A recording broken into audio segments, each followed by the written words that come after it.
Some people think power lives in a badge, until they meet someone who never needed one. The hallway smelled faintly of polished wood and cold air, the kind that settles into your bones when a place has seen too many quiet injustices pass through its doors, and Officer Daniel Brooks walked through it like he owned every inch, his boots echoing in sharp, deliberate steps that turned heads before his voice ever did, his grip firm around the wrist of the woman beside him as he pulled her forward without hesitation. Not violently, but with a kind of controlled force that said more than words ever could, like she was something to be processed, something to be handled, something beneath consideration, and yet Ava Carter didn't stumble, didn't resist, didn't even look at him the way most people would in that moment. Because if you looked closely, really closely, you'd notice something unsettling in her stillness, something that didn't match the situation, something that didn't belong in the posture of someone being dragged into a courtroom.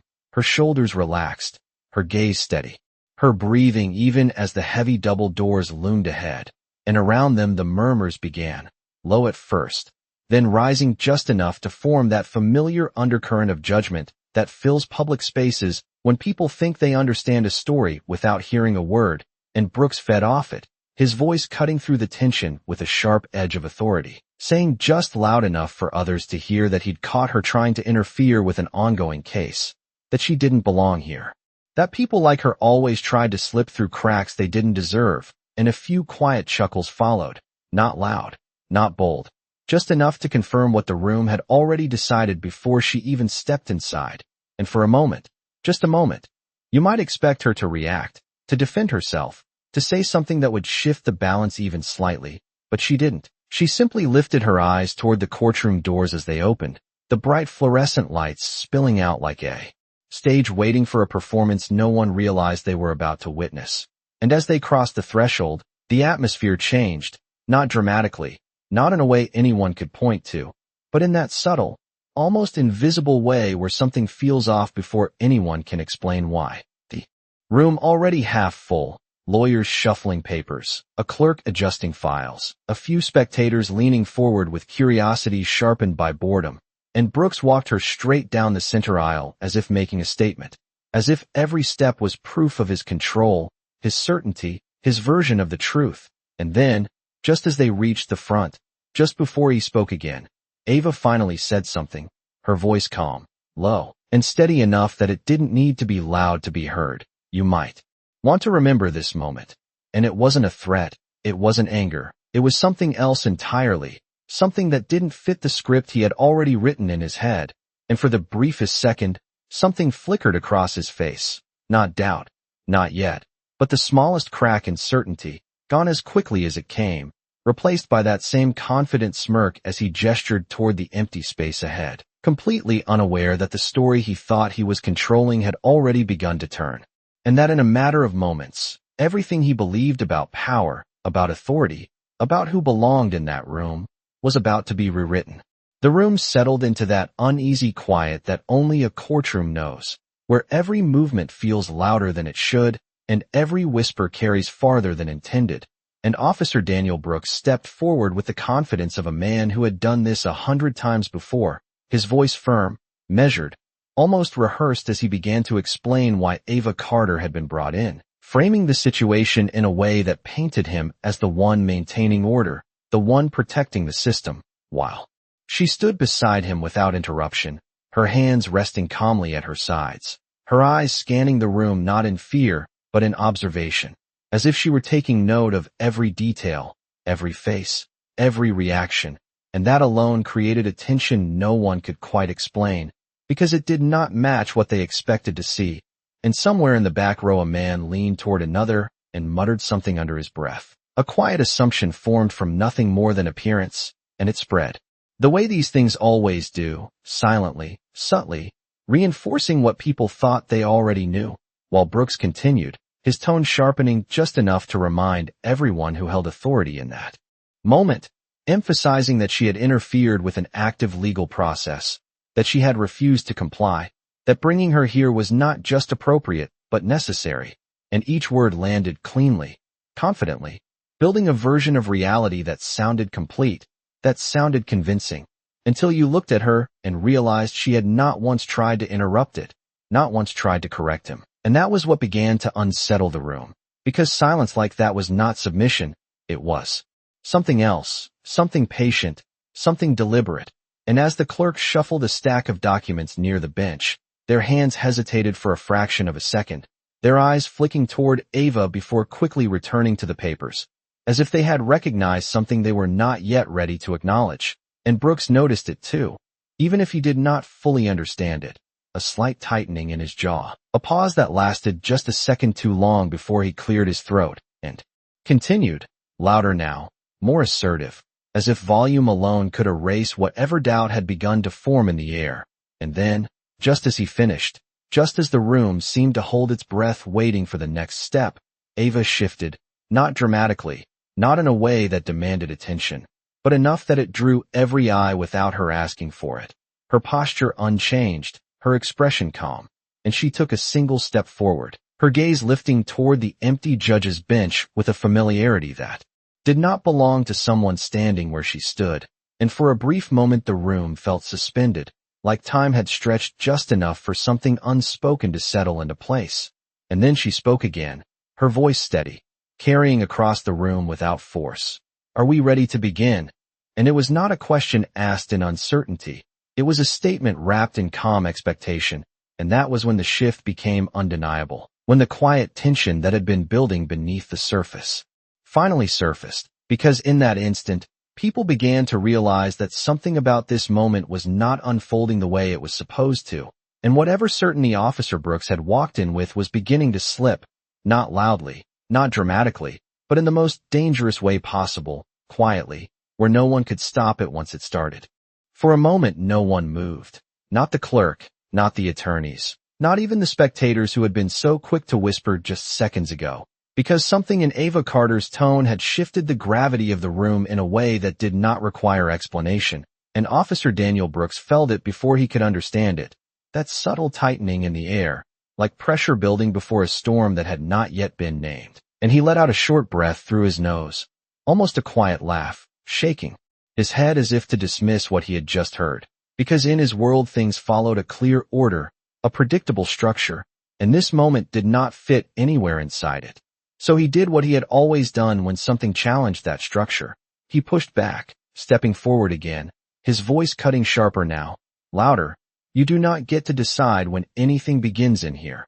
And a few heads nodded instinctively, not out of agreement, but out of habit, because authority, when spoken with enough certainty, has a way of convincing people it belongs. And yet, even as he spoke those words, something beneath them felt thinner than before, like a foundation beginning to crack in places no one could see yet.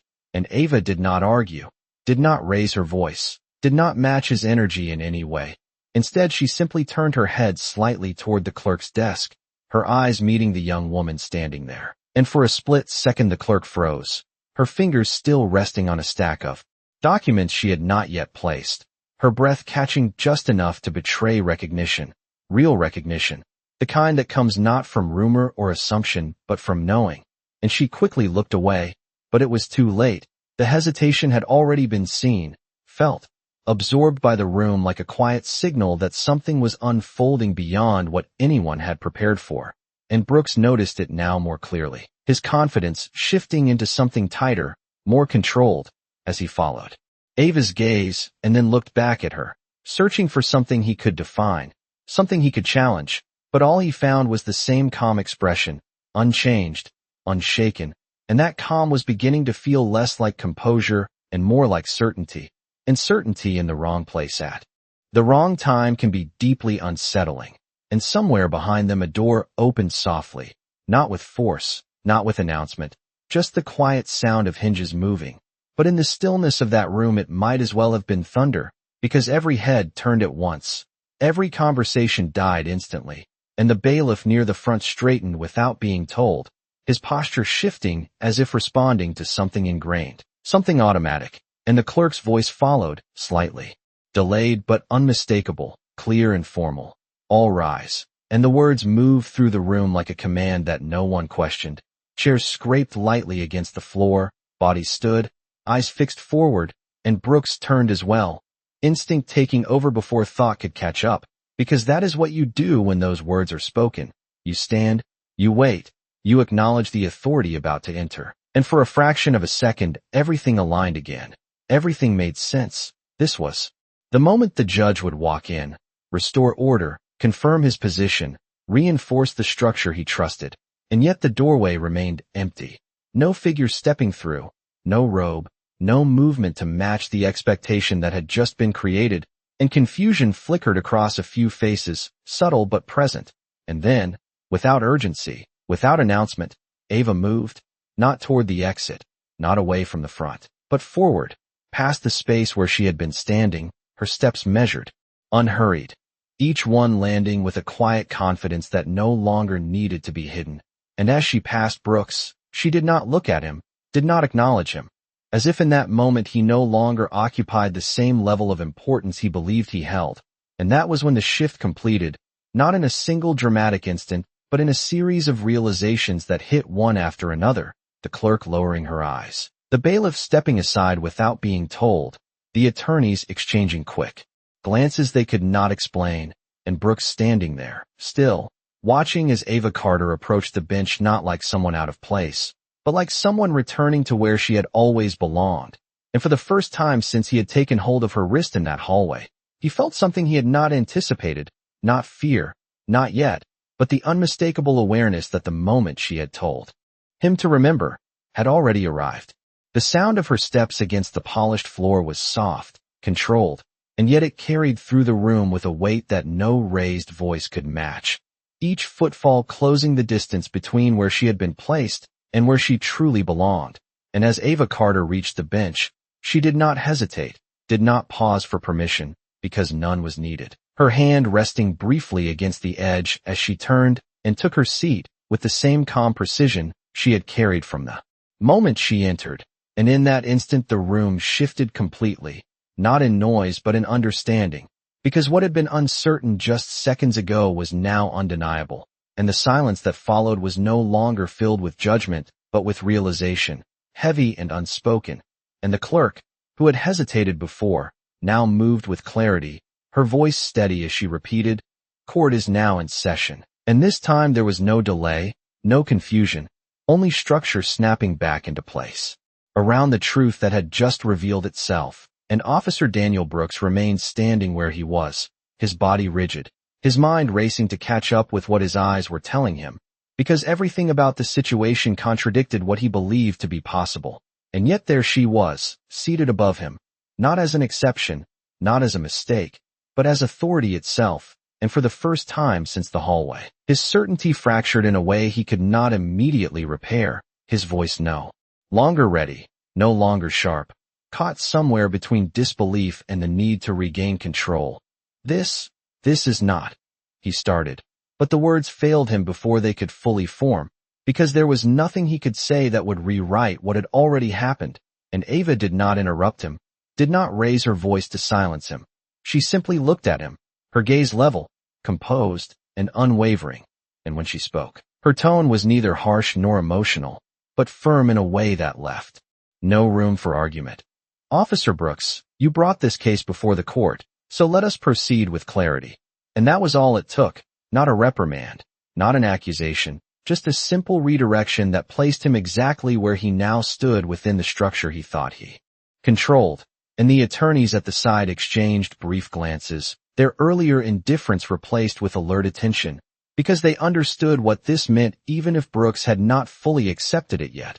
And the spectators leaned forward slightly, drawn not by spectacle, but by the quiet gravity of a moment where power had not changed hands, but been revealed.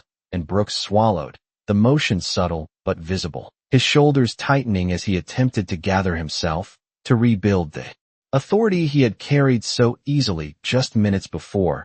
But it did not return the same way, because authority that depends on assumption cannot survive the moment it is questioned. And Ava watched him without urgency, without impatience, giving him the space to recognize what he needed to recognize, because this was not about rushing, not about proving something quickly. It was about allowing the truth to settle fully into the room, into him, into everyone present. And when he finally spoke again, his voice was lower, controlled but no longer dominant. "Your Honor," and the words felt unfamiliar in his mouth, as if he had never truly understood their weight until now. And Ava inclined her head slightly, acknowledging the shift without emphasizing it, because she did not need to. The entire room had already witnessed it, and as the clerk began organizing the documents properly, no longer hesitant, no longer uncertain, the structure of the courtroom reassembled itself around her presence, and Brooks stood at the center of it, no longer the one directing the scene, but the one being observed within it. And somewhere in the back, a whisper started again, quieter this time, not judgment, not assumption, but something closer to realization, because what had unfolded in front of them was not sudden, not chaotic, it was precise, inevitable. And as Ava rested her hands lightly on the bench, her voice carried once more, steady and clear. Let us begin with the facts. And in that moment, it became undeniable to everyone present that the story they thought they were watching had never belonged to him at all. The word facts did not land lightly. It settled into the room with a weight that demanded attention. And as Ava Carter spoke, the quiet that followed was no longer uncertain but focused, every eye drawn toward her not out of curiosity, but out of recognition, because the tone she carried was not one of reaction but of control, and the courtroom, which moments ago had leaned toward assumption, now leaned toward truth, and the clerk began reading from the case file, her voice steady, each word placed carefully as if aware that every detail now mattered more than before, and Officer Daniel Brooks stood there listening. But it was not the same kind of listening he had done in the hallway or even at the start of the hearing. This time there was tension behind it, a tightening in his posture as pieces of his own narrative were laid out in a way he could not interrupt, could not reshape. And as the timeline of events was presented, something subtle began to emerge, not loudly, not dramatically, but through small inconsistencies, details that did not fully align, statements that felt slightly forced when placed under direct clarity, and Ava did not rush through any of it. She allowed each piece to settle, each moment to breathe, because truth does not need speed to be effective, it needs space. And that space was now firmly hers. And when the clerk finished, Ava looked up, her gaze steady as it returned to Brooks, not accusing, not confrontational, but direct in a way that required an answer. Officer Brooks, can you confirm that this is your official report? And the question was simple, structured, impossible to avoid, and Brooks nodded, his voice measured but no longer commanding. Yes, Your Honor. And even in that response there was a shift, subtle but undeniable, because the certainty that once defined him had been replaced by something more careful, more aware, and Ava inclined her head slightly, acknowledging the answer before continuing. Then let us walk through it together. And with that, the pace of the room changed again, slower now, more deliberate, each detail revisited not to challenge but to clarify, and as she moved through the sequence of events, her questions remained precise, controlled, never raising in tone, never pushing beyond what was necessary. Yet each one carried a weight that made it harder for Brooks to maintain the version of events he had presented earlier. And the more he spoke, the more the gaps became visible, not because he was being forced into a corner, but because the structure of his account could not hold under careful examination, and the attorneys at the side began taking notes, their earlier passivity replaced with engagement, recognizing the shift in direction, while the spectators, once eager for a simple narrative, now sat in silence, absorbing the unfolding clarity, and Brooks felt it, the way the room had turned, not against him, but away from the certainty he had relied on, and he adjusted his stance slightly, a small movement, but one that revealed the pressure building beneath his composed exterior, and Ava watched without interruption, allowing him to finish each response fully before moving to the next point, because this was not about catching him off guard. It was about letting the truth reveal itself in a way that could not be denied. And then, after a brief pause, she reached for the folder placed before her, opening it with a calm familiarity that contrasted sharply with the tension now surrounding him, and she spoke again, her voice steady, measured. There is an additional document attached to this case that has not yet been addressed. And that was when the shift deepened, because the words themselves were simple, but the implication was not, and Brooks looked up, a flicker of uncertainty crossing his face before he could hide it, because he had not expected anything beyond what he had brought into that room. And Ava lifted the document slightly, not dramatically, not for effect, but enough for the clerk and attorneys to see. And in that quiet motion, the balance of the room tilted once more. Not with noise, not with confrontation, but with the undeniable sense that the story was not finished, that what had already changed was only the beginning. And as Ava placed the document back down, her gaze returned to him, calm, unwavering, and she said, "Before we proceed, I want to ensure we are working with the complete record." And in that moment, it became clear to everyone present that the facts she had spoken of were not just being reviewed, they were about to be revealed in full. The word complete did not pass through the room unnoticed. It lingered, stretching the silence just enough to make every person present aware that something more was about to surface. And Ava Carter did not rush to fill that silence. She let it exist, let it settle into the space between expectation and reality, because that was where truth did its most powerful work.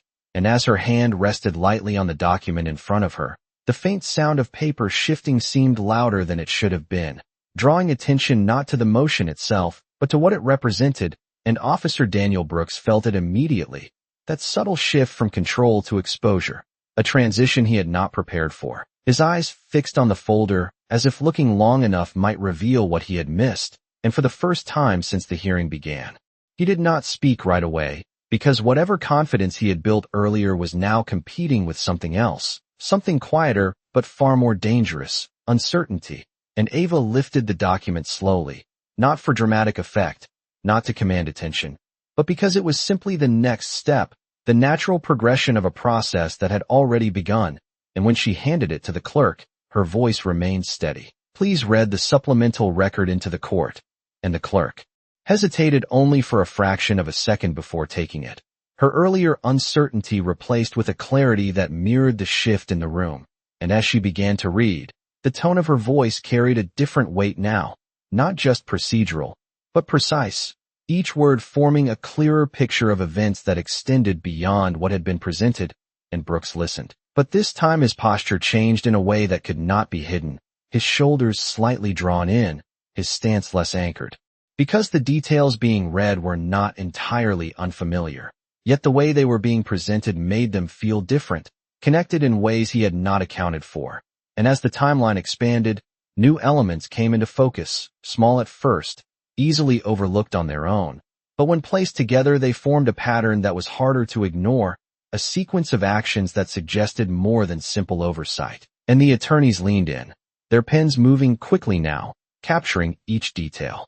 As it unfolded, while the spectators remained silent, the earlier whispers replaced with a focused stillness, because the story they thought they understood was becoming something else entirely, and Ava watched all of it without interruption, her expression unchanged, her attention fixed not on reaction but on accuracy, because this moment was not about confrontation, it was about completion. And when the clerk finished, the final word seemed to echo just slightly longer than the rest, not because it was louder, but because of what it implied. And Ava allowed a brief pause, not long enough to disrupt the flow, but enough to let the information settle fully into the room, before her gaze returned to Brooks, steady, unwavering, and she spoke again, her tone consistent, controlled. "Officer Brooks, were you aware that this documentation was attached to the case file at the time of your report?"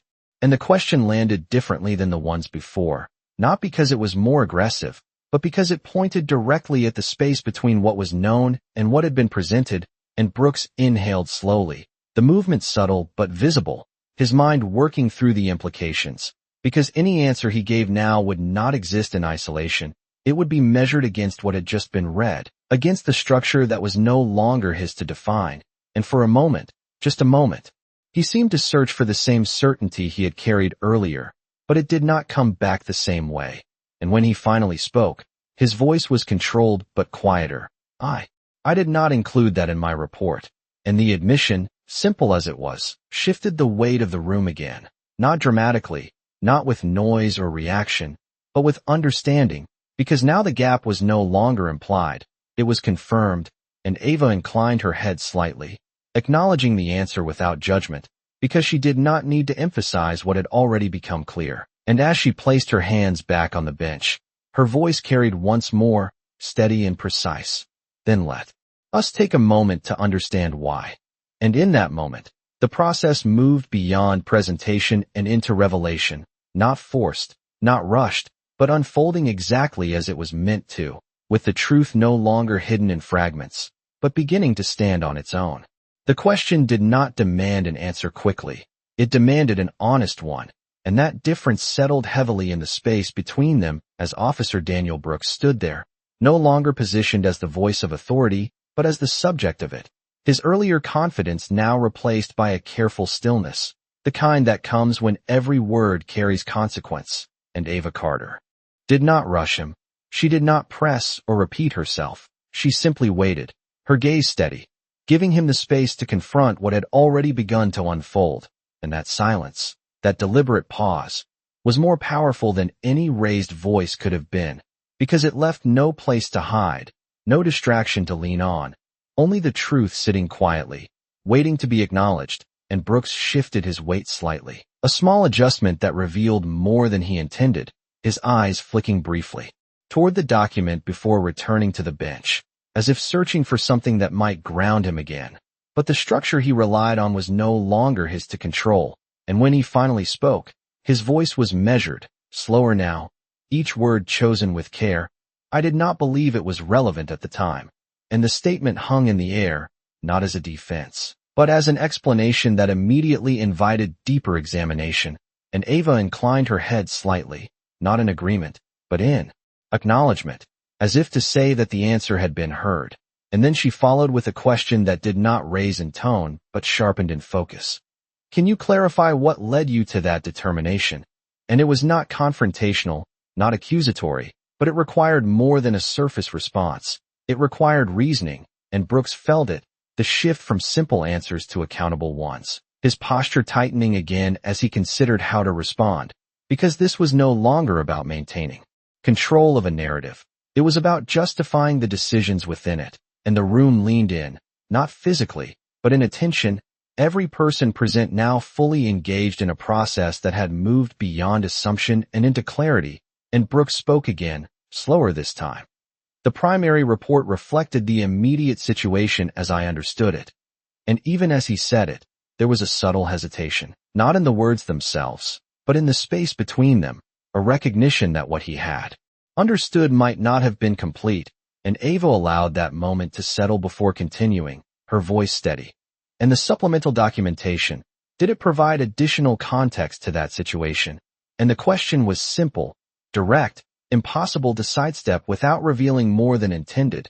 And Brooks paused again, longer this time, because the answer, whatever it was, would no longer exist in isolation.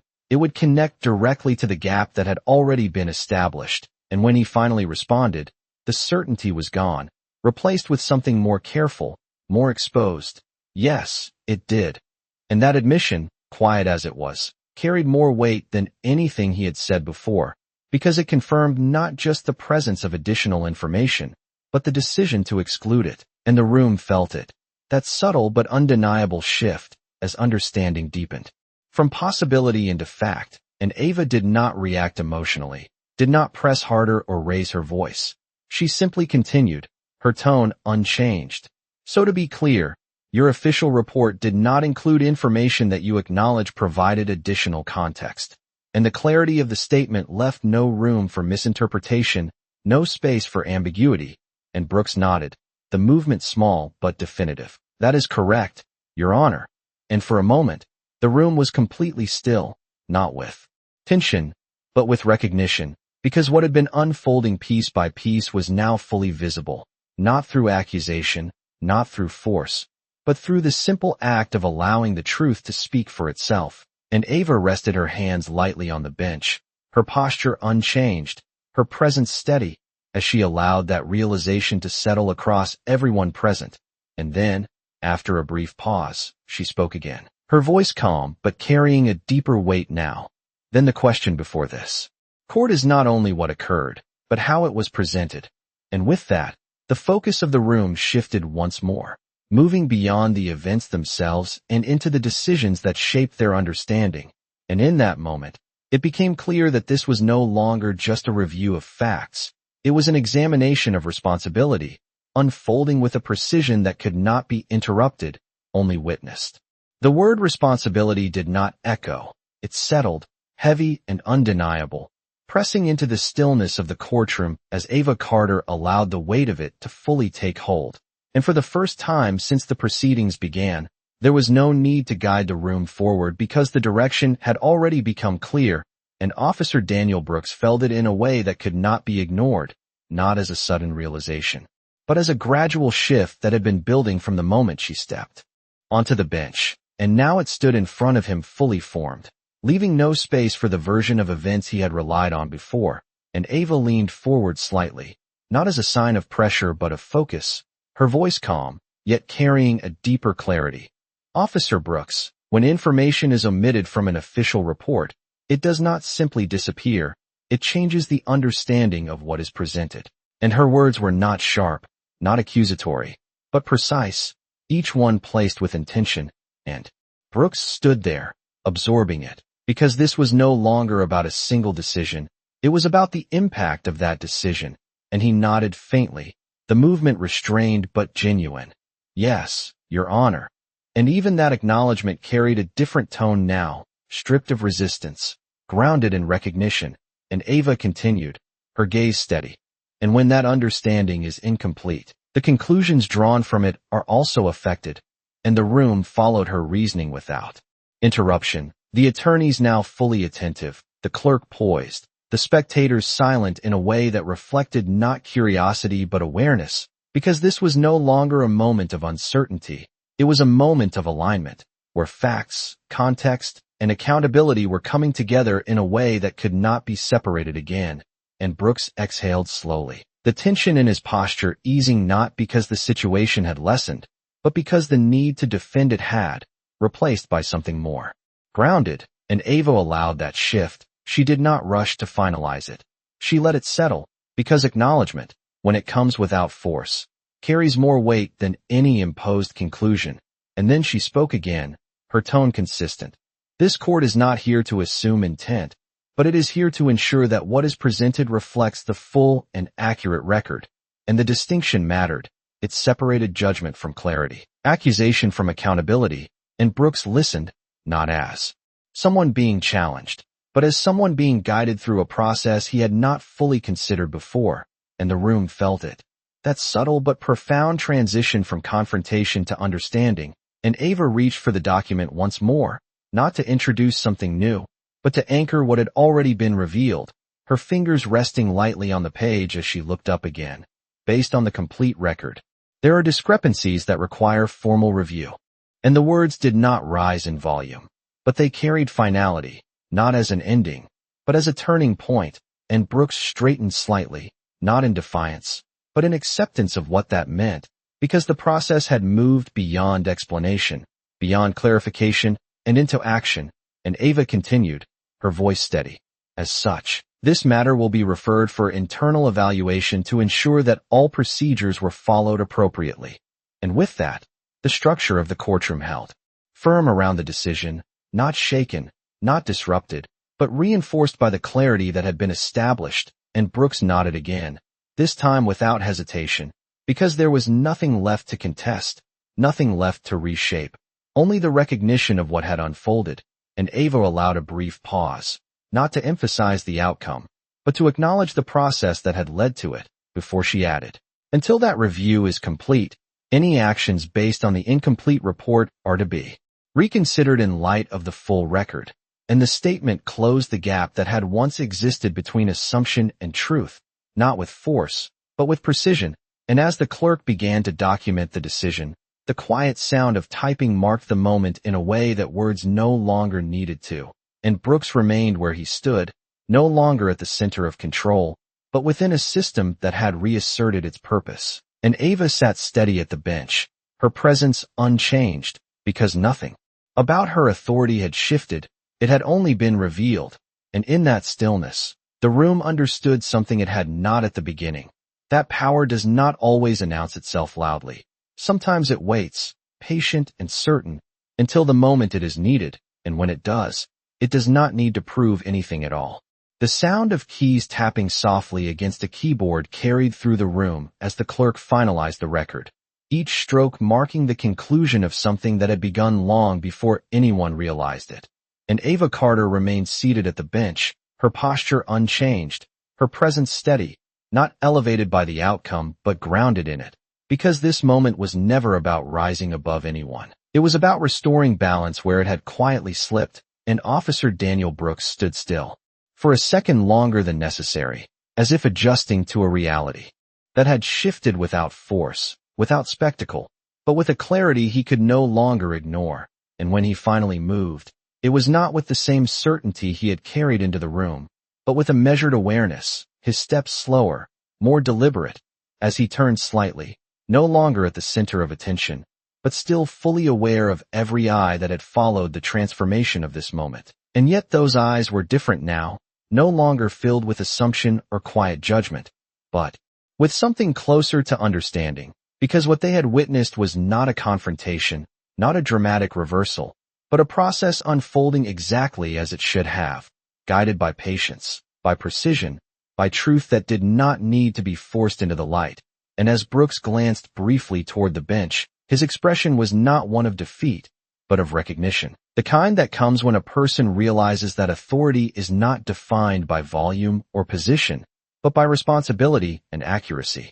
And Ava met that glance without emphasis, without acknowledgement beyond what was necessary, because this was not personal, it was procedural, it was principle, and that distinction mattered more than anything else in that room. And as the attorneys began gathering their files, their movements quieter than before, more thoughtful, the atmosphere shifted once more, not with tension, but with a calm that comes after something has been set right. And the spectators, who had entered with curiosity, now sat for a moment longer, as if trying to hold on to the meaning of what they had just seen, because it was not the kind of moment that announced itself loudly. It was the kind that settled slowly, leaving a deeper impression than noise ever could. And Ava allowed the room that moment, that brief space where understanding could take root, before she spoke one final time, her voice steady, carrying just enough to reach every corner without effort. This court is adjourned. And the words closed the session not as an ending, but as a completion, a natural conclusion to a process that had revealed exactly what it needed to.